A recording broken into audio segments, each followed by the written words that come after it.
Joko Tarub. Ternyata selama ini kamu toh yang telah menyembunyikan selendangku, Kang Mas. Nah, teman-teman, tahu tidak cerita tadi? Ya, betul sekali. Cerita tadi berasal dari desa Daren yang ada di kota Jepara. Assalamualaikum warahmatullahi wabarakatuh. Yang terhormat para dewan juri, yang saya sayangi teman-teman semua yang ada di rumah. Kali ini saya akan menceritakan legenda dari kota Jepara yang berjudul Sendang Bidadari, yang saya baca dari buku cerita yang berjudul Legenda Jepara, karangan Hadi Priyanto, yang ada di perpustakaan sekolah. Begini kisahnya, teman-teman. Pada zaman dahulu ada seorang pengembara yang bernama Kaderisman. Dia berasal dari kerajaan Mataram bersama abdinya yang bernama Mbah Dowo. Karena dia belum menikah dan suka mengembara, dia dijuluki dengan nama Joko Lelono. Pada saat pengembaraannya, Joko Lelono tiba di sebuah desa yang disebut Desa Daren. Saat itu dia bertemu dengan janda yang tinggal sendirian di sebuah gubuk atau taruk. Sehingga diangkatlah Joko Lelono menjadi anaknya. Karena tinggal di sebuah gubuk atau taruk, dia dijuluki dengan nama Joko Tarub. Pada waktu pengembaraannya, Joko Tarub tiba di sebuah bukit kecil. Saat itu, dia mendengar suara burung perkutut yang sangat merdu. Kuku guruku, kuku guruku, kuku guruku, kuku guruku, kuku guruku.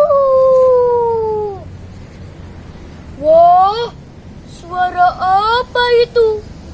Suaranya merdu sekali. Ternyata burung perkutut toh. Wow, indahnya. Joko Tarub pun ingin sekali menangkap burung perkutut itu.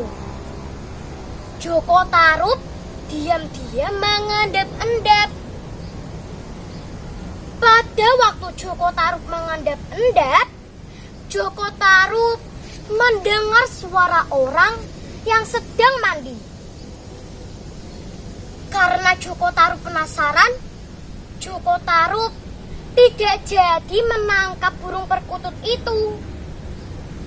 Joko Tarub pun menelusuri sumber suara itu. Betapa terkejutnya Joko Tarub. Ternyata yang sedang mandi adalah 40 bidadari yang cuantik-cuantik. Karena Joko Tarub penasaran, Joko Tarub diam-diam mengambil satu selendang dari bidadari-bidadari tersebut dan dibawanya pulang ke rumah. Setelah para bidadari itu mandi, para bidadari itu bermaksud untuk pulang ke alamnya. Ternyata ada satu bidadari yang selendangnya hilang. Bidadari itu bernama Nawang Wulan. Dia bersama saudara-saudaranya mencari ke sana kemari, tetapi tidak juga ditemukan. Lalu saudara bidadari-bidadari tersebut memutuskan untuk meninggalkan Nawang Wulan sendirian di bumi.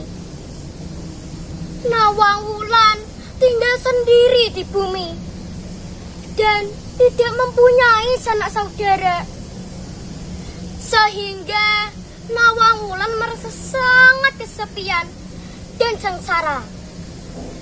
Nawang Wulan pun berujar, barang siapa yang ingin menolongnya, apabila laki-laki akan dijadikan suaminya, apabila perempuan akan dijadikan saudaranya. Pada suatu hari, Nawang Wulan bertemu dengan Joko Tarub dan diboyongnya pulang ke rumah, sehingga mereka menjadi suami istri yang hidup sangat bahagia.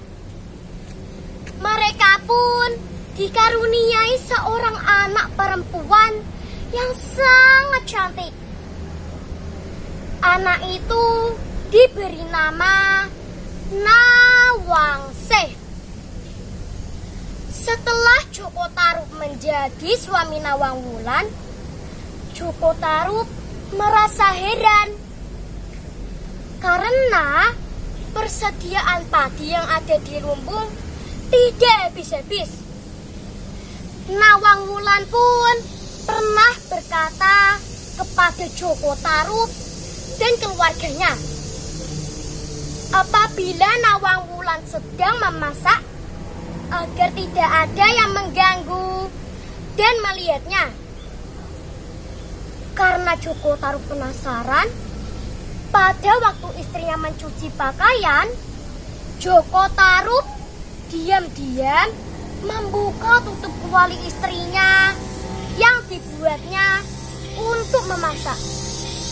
Betapa terkejutnya Joko Tarub. Ternyata yang dimasak istrinya hanyalah sebutir padi. Setelah Nawang Wulan mencuci pakaian, Nawang Wulan ingin memeriksa masakannya itu.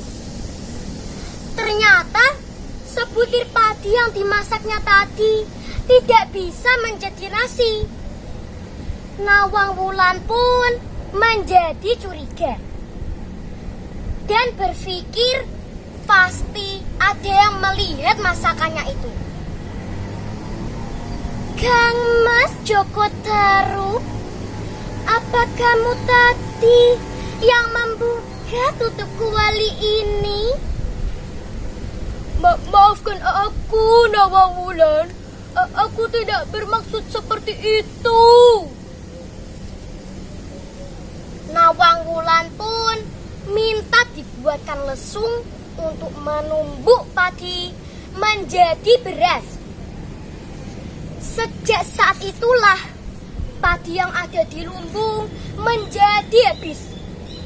Dan pada waktu itulah Nawang Wulan menemukan selendangnya. Nawang Wulan pun sangat terkejut.